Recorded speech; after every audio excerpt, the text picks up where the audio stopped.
Vous savez déjà peut-être pourquoi, dans les langues slaves, se sont développés des adjectifs courts et longs. Et comment je saurais ça, s'il te plaît? Bah, parce que j'en ai déjà parlé dans cette vidéo et que tu étais présent, je te signale. Ah, oui, bien sûr. Je m'en souviens.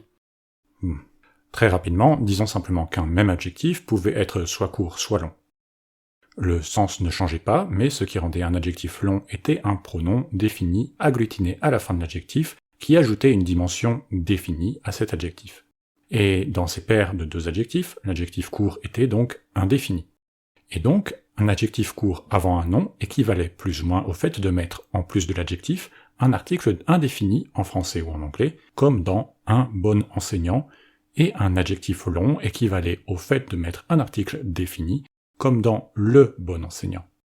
Mais en l'absence d'adjectif, la notion de défini ou d'indéfini n'était pas précisée, ce qui a rendu ce système pour le moins incomplet, et ce, dès l'origine. Si ce principe reste dans une certaine mesure vrai dans les langues slaves du Sud, les langues slaves de l'Ouest et de l'Est l'ont, elles, complètement abandonné, et les adjectifs normaux, héritiers des adjectifs longs, n'ajoutent plus rien au simple sens de l'adjectif. Et pourtant, même dans la plupart des langues slaves de l'Ouest et de l'Est, des adjectifs courts ont subsisté, de façon résiduelle uniquement. Et là, on pourrait se demander... Mais à quoi ils servent alors ces adjectifs courts dans ces langues? Oui, voilà ce qu'on pourrait se demander, bien joué Mirko. Mais commençons par les langues slaves du Sud car ce sont elles, après tout, qui ont le mieux conservé les adjectifs courts. Un petit rappel de l'évolution de ces adjectifs courts et longs s'impose. À l'origine, l'adjectif court se termine au masculin singulier par une consonne suivie d'un yer, une voyelle très courte qui a par la suite disparu des langues slaves. Sur la base de cet adjectif court, s'est ajouté un pronom défini, créant ainsi la forme longue. L'évolution de cette forme longue fait que ce pronom défini s'est avec le temps contracté en i, qui s'écrit avec un simple i dans les langues slaves du Sud. Aujourd'hui, dans ces langues slaves du Sud, au masculin singulier du nominatif, les formes courtes dites indéterminées se terminent par une consonne, tandis que les formes longues, dites déterminées, se terminent par un i. C'est cela, plus que la longueur des adjectifs mêmes, qui nous importera. Et par indéterminé, on peut bien sûr comprendre que l'adjectif ajoute une dimension indéfinie au nom, tandis que par déterminé, c'est une dimension définie qui est ajoutée. On le voit dès que l'on veut utiliser l'adjectif interrogatif qui nous permettra de déterminer quelle forme adjectivale utiliser. On a le choix entre deux adjectifs interrogatifs. Le premier pourrait être traduit par « quel genre de ». On a kakchen en slovène, kakav en croate et en serbe, kakov en macédonien et kakav en bulgare. Comme on le voit, il se termine par une consonne, ce qui en fait un adjectif indéterminé et donc court. Et il demande également, en réponse, l'usage d'un adjectif indéterminé, donc court également. Par exemple, si je dis « Quel genre de gâteau ai-je apporté ?» je peux répondre « C'est un gros gâteau », et ici, un gros se dirait « velik ». L'adjectif est ici indéterminé, court, il porte donc bien, en théorie, un sens indéfini. L'autre question pourrait être traduite par « lequel ». Il s'agit de kateri en slovène, koi en croate et en serbe, koi en macédonien et en bulgare, avec des orthographes différentes dans les deux langues. Ici, il faut comprendre qu'en macédonien comme en bulgare, le pronom interrogatif est le même qu'en serbe et en croate, même si la présence du i à la fin n'est pas aussi claire. Dans tous les cas, il s'agit bien de base d'une forme en i qui demande en réponse l'usage d'un adjectif déterminé, donc long, et porte donc en théorie un sens défini. Le macédonien et le bulgare sont ici à mettre un petit peu à part, nous reviendrons sur leur spécificité plus tard. Si je demande à Mirko, quel morceau de ce gâteau veux-tu prendre, le gros ou le petit? Il me répondra Le gros. Ici, l'adjectif serait traduisible par veliki, que ce soit en slovène, en croate ou en serbe. C'est un adjectif déterminé, donc long, se terminant en i. Eh mais il est pas bon ce gâteau. Désolé Mirko, c'est un gâteau en plâtre apporté pour les besoins du cours. Dans toutes les langues slaves du Sud, la version de base des adjectifs, que l'on retrouve dans le dictionnaire, est la version du masculin singulier du nominatif court, indéterminé, c'est-à-dire la version qui se termine par une consonne. En serbe et en croate, on a pour ces adjectifs qui fonctionnent par paire indéterminé-déterminé, des modèles de déclinaison plus ou moins distincts, cela dépend du genre et du nombre de ces adjectifs. Les modèles les plus distincts sont ceux du masculin et du neutre, et ceux au singulier. Seules les désinences de l'instrumental singulier du masculin sont identiques dans les deux formes, courte et longue. Quant au pluriel, tout est identique. Et pour le féminin, toutes les désinences, que ce soit au singulier ou au pluriel, sont identiques. Mais en fait, que ce soit pour le masculin, le neutre ou le féminin, lorsque je parle de désinences identiques, il y a un petit problème. Car en fait, elles ne le sont pas toujours vraiment. Au cas direct, que sont le nominatif et l'accusatif, les voyelles des désinences sont en théorie courtes dans les adjectifs indéterminés et longues dans les adjectifs déterminés, comme on peut le voir ici pour le féminin. Et elles sont longues dans tous les autres cas. Mais ça n'est que de la théorie, et même si des différences régionales existent à ce niveau, eh bien ces variations de longueur de voyelles ne sont globalement plus ressenties. En fait, le slovène peut nous renseigner sur ce qui se passe en serbe et en croate dans la pratique. Car en slovène également, au nominatif singulier du masculin, on a la différence entre la forme courte de base, terminée par une consonne, et la forme longue, à laquelle on ajoute un i. C'est le cas également à l'accusatif singulier du masculin inanimé. Je vous renvoie à notre vidéo sur le genre pour en apprendre plus sur la distinction animé-inanimé. Et c'est tout en fait. Tout le reste est identique. Les autres cas du masculin, le féminin et le neutre dans leur intégralité, le duel, le pluriel, tout est identique. Mais cela reste bien maigre pour un système de détermination du nom que de se reposer sur aussi peu de formes. Et donc, dans la pratique, c'est exactement comme ça que ça fonctionne en serbe et en croate. Je pense que le moment de jeter le pavé dans la mare est arrivé. Si, en théorie, les grammaires parlent toujours de la distinction de détermination, la pratique est tout autre. Peut-être en effet qu'il y a toujours une forme de distinction dans les formes qui sont toujours activement utilisées, c'est-à-dire celle du masculin singulier du nominatif et de l'accusatif inanimé.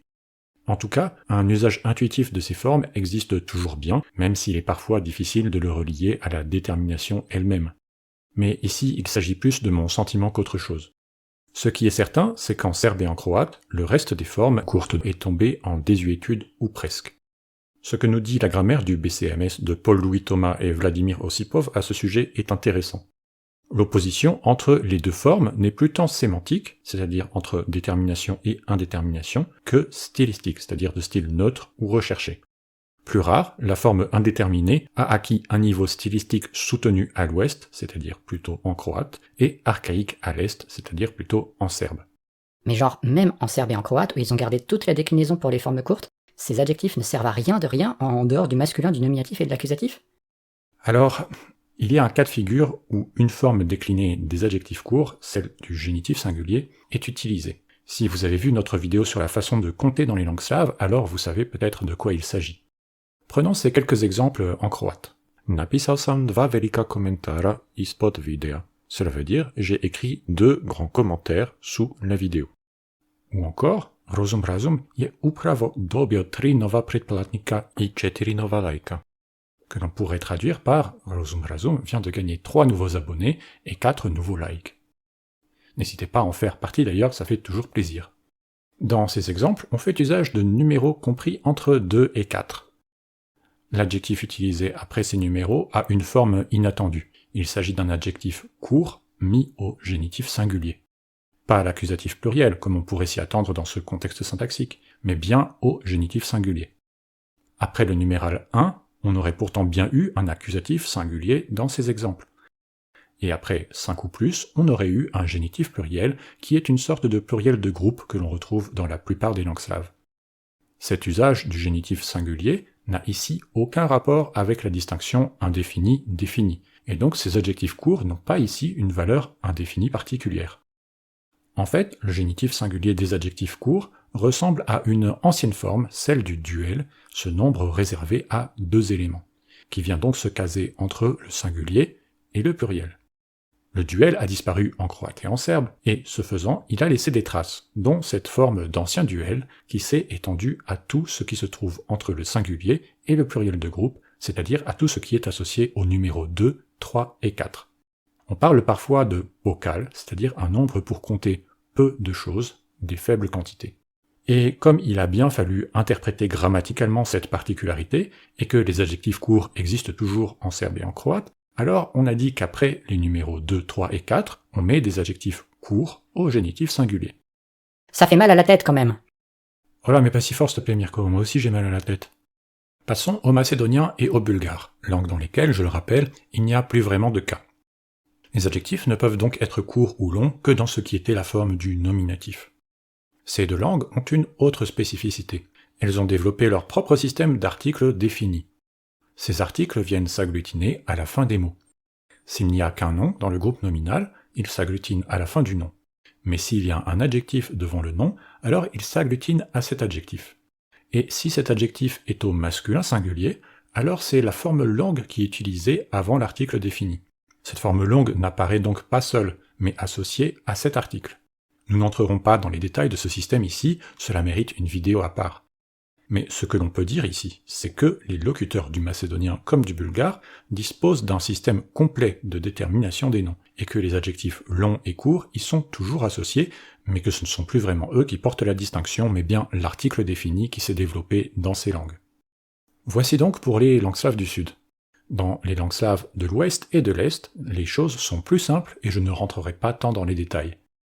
Il existe des différences entre les langues, surtout dans le nombre d'adjectifs courts qui sont utilisés. Car oui, relativement peu d'adjectifs s'utilisent encore de façon courte. On peut se représenter de la façon suivante les langues slaves de l'Est et de l'Ouest en fonction du nombre d'adjectifs courts toujours utilisés.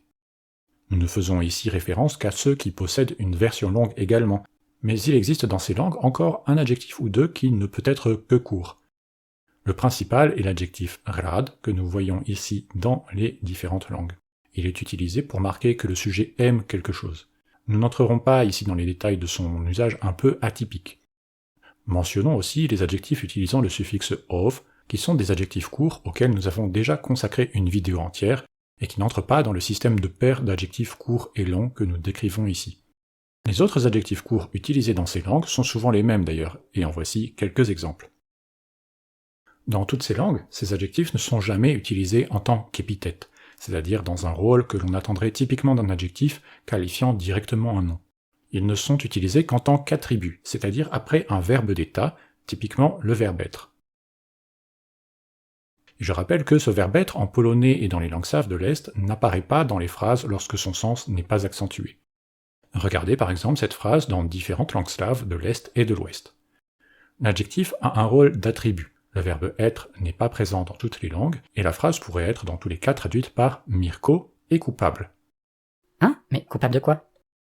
Coupable de pas réviser suffisamment les leçons à chaque fois, j'ai remarqué, hein.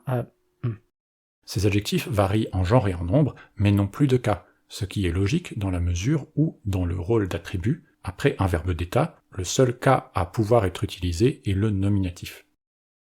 À des degrés divers, selon les langues slaves de l'Est et de l'Ouest, ces adjectifs peuvent en fait ajouter un petit plus. Cela peut être une dimension expressive plus marquée, une dimension plus poétique et littéraire, mais ils peuvent aussi, au contraire, être plus présents à l'oral, car plus marquants, plus brefs.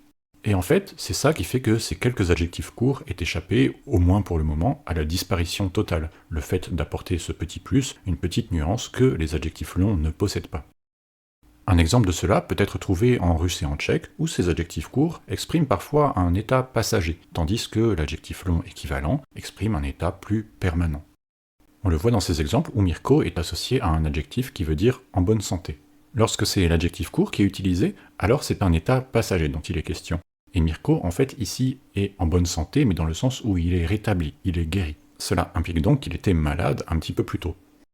Alors que dans la deuxième phrase, c'est un état permanent qui est associé à l'adjectif long. Cela veut dire que Mirko est tout simplement quelqu'un qui est en bonne santé de façon générale. D'ailleurs, ça va Mirko, tu t'es remis de ton indigestion ? Oui, ça va mieux, ça va mieux. Donc dans le cas de Mirko actuellement, c'est plutôt le premier exemple qui est vrai. Et de façon générale, ces adjectifs courts tiennent plus de l'espèce en voie de disparition et tendent vers l'archaïsme, voire sont réellement archaïques, comme par exemple en polonais. Ça va Mirko ? Tu sais, parfois je me sens un peu comme ces adjectifs courts. J'existe, ça oui, on me voit de temps en temps, mais au fond, est-ce qu'on pourrait pas dire que je sers à rien ? Mais, Mirko, mais tu es un étudiant, voyons, tu es là pour apprendre, bien sûr que tu sers à quelque chose. Et tu sais ce qui sert aussi à quelque chose ? Non. Cette playlist qui s'affiche à l'écran là, elle permet de voir d'autres vidéos consacrées aux adjectifs. Tu irais pas réviser un peu ? J'ai remarqué que tu retiens pas tout. Ok.